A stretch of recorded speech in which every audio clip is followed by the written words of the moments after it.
نماز مٹی کے انسان کو سونا بنا دیتی ہے۔ اگر تمہیں سب راستے بند نظر آئیں تو وہ تمہیں ایسا پوشیدہ راستہ دکھائے گا جس کے بارے میں کوئی نہیں جانتا ہوگا۔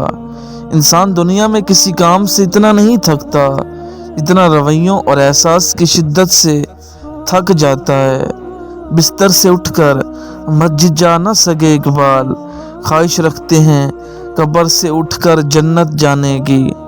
گفتگو کے لیے انسان منہ اپنا کھولتا ہے مگر تربیت اس کے بڑوں کی بولتی ہے۔ غیروں سے باتیں سن کر اپنوں سے بحث نہیں کرتے، اور جب قرآن پڑھا جائے تو اسے کان لگا کر سنو۔ خاموش رہو تاکہ تم پر رحم ہو۔ اے شہنشاہوں کے شہنشاہ، ہماری مشکلیں آسان فرما، اور جو دل ہزار باتیں یہ جو لوگ کہتے ہیں انہیں سہتے رہو، اور اچھے طریقے سے ان سے کنارہ کش رہو۔ اے اللہ، ہمیں جہنم کی آگ سے بچا، اور تمہیں راستے سے ناواقف پایا تو تمہیں سیدھا راستہ دکھایا۔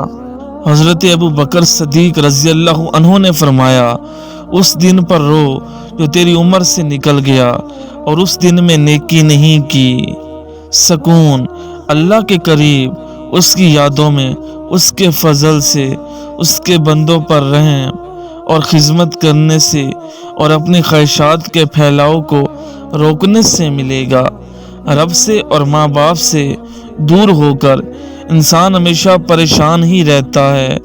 ہم وہ نہیں جو مطلب سے بات کرتے ہیں، ہم وہ ہیں جو چھپ کے دل سے پیار کرتے ہیں۔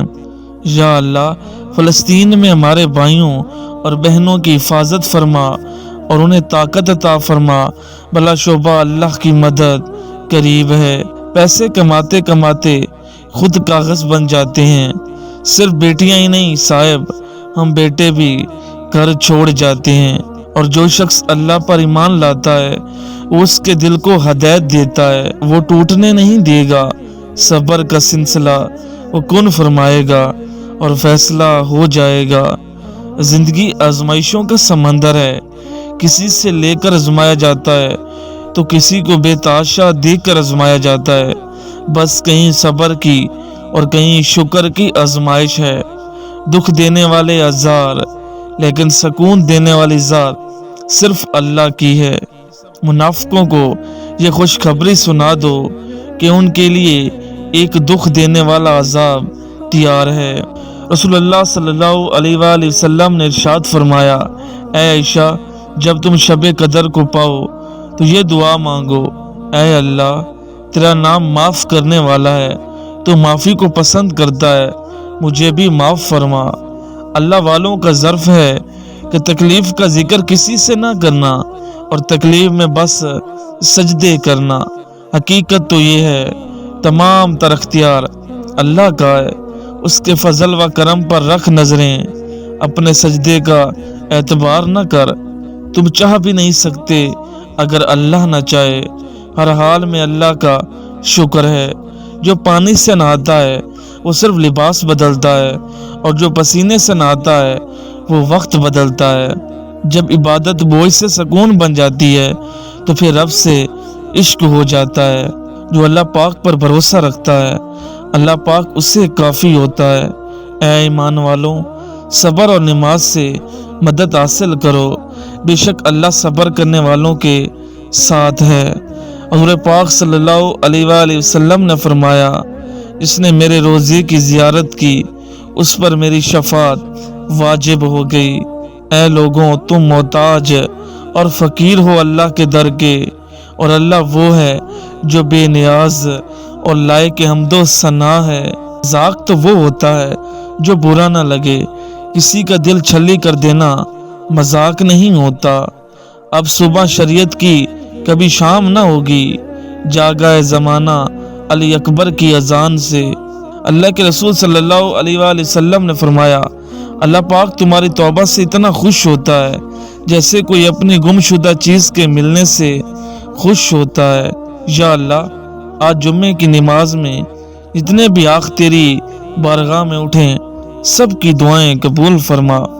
کائنات میں کوئی اتنی شدت سے کسی کا انتظار نہیں کرتا اتنا اللہ اپنے بندے کی توبہ کا کرتا ہے۔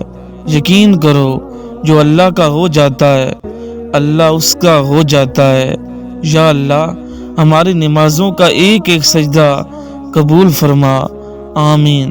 اللہ کہتا ہے مشکل کے ساتھ آسانی ہے، تو یقین رکھ، کیونکہ اس کی کہی ہوئی ہر بات میں حکمت ہوتی ہے۔ دوران سجدہ خاموشی سے بہائے جانے والے آنسوؤں کا شور خدا کے سوا کوئی نہیں سن سکتا۔ بھلا وہ کون ہے کہ جب کوئی بے قرار اس سے پکارتا ہے تو اس کی دعا کو قبول کرتا ہے اور تکلیف کو دور کر دیتا ہے۔ کچھ اس طرح سے طرز زندگی کو حیا کر، سانس آئے نہ آئے علی کا نام لیا کر۔ رسول صلی اللہ علیہ وآلہ وسلم جب افطار کرتے تو یہ دعا پڑھتے، پیاس ختم ہو گئی، رگیں تر ہو گئیں، اور اگر اللہ نے چاہا تو ثواب مل گیا۔ نماز کو محبت سمجھ کر ادا کرو گے تو میرا رب اگلی نماز کے لیے خود بلائے گا۔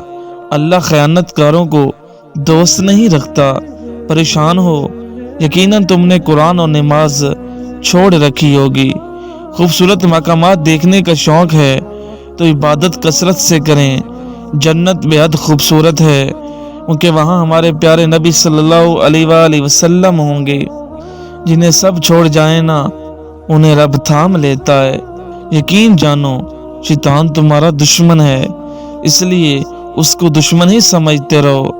وہ تو اپنے ماننے والوں کو جو دعوت دیتا ہے وہ اس لیے دیتا ہے تاکہ وہ دوزخ کے باسی بن جائیں۔ اب مجھے اپنی ہی پڑی رہتی ہے، میں رب سے تیری باتیں نہیں کرتا۔ دل کو مارے بغیر نور نہیں ملتا۔ معجزے تو تب ہوتے ہیں جب ہم اللہ کی رضا میں راضی ہو جاتے ہیں۔ کیا خبر کہ کب ساتھ چھوڑ جائے زندگی۔ میری ذات سے وابستہ لوگوں مجھے معاف کر دینا۔ تو چاہتا ہے تیری ہر بات پہ وہ کن کہہ دے۔ اس کے کس کس بلاوے پر تو نے لبیک کہا۔ جب کسی سے محبت کی جاتی ہے تو دل میں ایک قبرستان بھی بنایا جاتا ہے۔ اس میں اپنے محبوب کی تمام خامیاں دفن کر دی جاتی ہیں۔ اور ابراہیم نہ یہودی تھے نہ نصرانی، بلکہ وہ تو سیدھے سادے مسلمان تھے اور شرک کرنے والوں میں کبھی شامل نہیں ہوئے۔ امیر المومنین امام علیہ السلام نے فرمایا اعتبار اور پیار دو ایسے پرندے ہیں جن میں ایک بھی اڑ جائے دوسرا خود بخود اڑ جاتا ہے۔ کہہ دیجئے کہ میں تو خالص کر کے صرف اپنے رب ہی کی عبادت کرتا ہوں۔